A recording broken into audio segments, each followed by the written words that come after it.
To Valley News Now, and the guest I have today, I am so excited for Jim Harter, Ph.D. He is Gallup's chief workplace scientist, and America is in a workplace revolution. From working remotely to shorter work weeks and labor shortages, in just 3 years, how we work and live has radically changed, and we're not going back to normal. Gallup experts say the changes to the traditional workplace are causing a corporate culture crisis, which is leading to employee retention problems and lost customers. Jim Harter, Ph.D., is Gallup's chief workplace scientist, and he literally wrote the book on managing effectively in today's environment. Thank you so much for being here, Jim. Thanks for having me, Jesse. Great to be with you today. Yes. So you're going to share a little bit about your book. What made your company feel the need to write this book in the first place? Well, as you mentioned, the workplace has a new will right now, and are seeing their work and life kind of continuum in a very different way than we saw before the pandemic. We consider it a permanent change. Managers' jobs right now are more difficult than ever, but the role of manager is now more important than ever. So we've got to get that right. Yeah. Leaders are concerned about customer retention, and we wanted to bring all of our research into play. And we've been studying this in quite a bit of depth since the pandemic hit. And we want to help leaders navigate to the highest level of performance ever. And we think that's possible if we get this right. Well, that's incredible, and people need this information so much. So what would you say, if you can narrow it down to the biggest issue facing managers today? Ultimately, it is customer retention. Now, what managers do to get there is a few steps removed from that, leading to high customer retention. And we have to kind of understand how we got to where we are to understand why customer retention is in jeopardy. But certainly leaders care the most about that because that's where the money is in organizations. And but if we think about how we got to where we are right now, 90% of people right now want some type, this is in remote ready jobs, want some type of fully remote or hybrid option. Yeah. That's a lot. That's almost everybody wants that. And most of them are getting some form of that.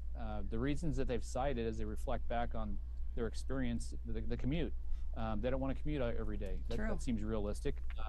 They also feel their well-being is better, and they feel like their family life is better. So those are all factors that organizations need to take into account and think about. It's not the only part of the puzzle and the only part of the formula that needs to be considered, but it's a really important part because people felt some new freedom. The negative right now is that people are feeling more disconnected from their employer than ever before. So we've got to figure out how to do hybrid right if we're going to do it. True, such a good point. You get the connection at home, but then you're missing a little bit of that workplace connection. So you say managers can't think traditionally anymore. So how do managers build the best workplace for employees now? One way to shorten that distance between people and their employers is to think about building and how you go about building a strengths-based culture.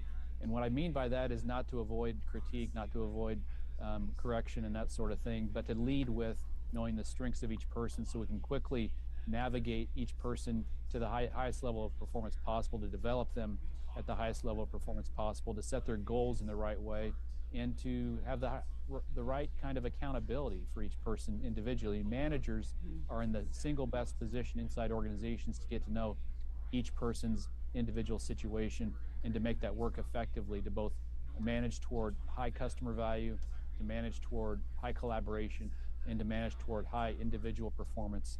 Young people have been asking for a strengths-based culture since before the pandemic, Jesse. So it's a really important thing to keep in mind. I think critical to getting this right.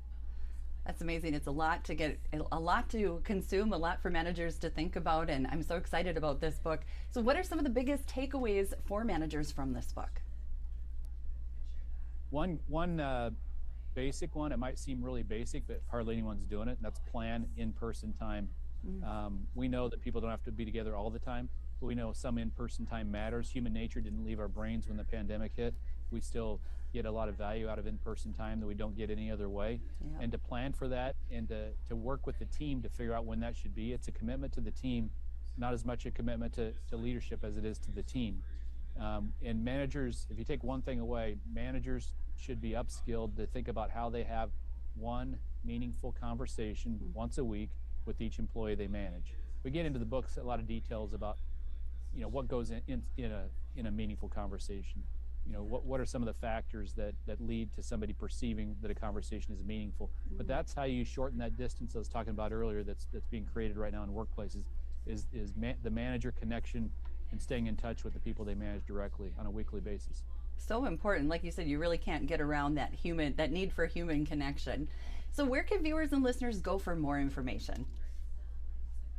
Best place is Amazon.com and look up Culture Shock. Perfect.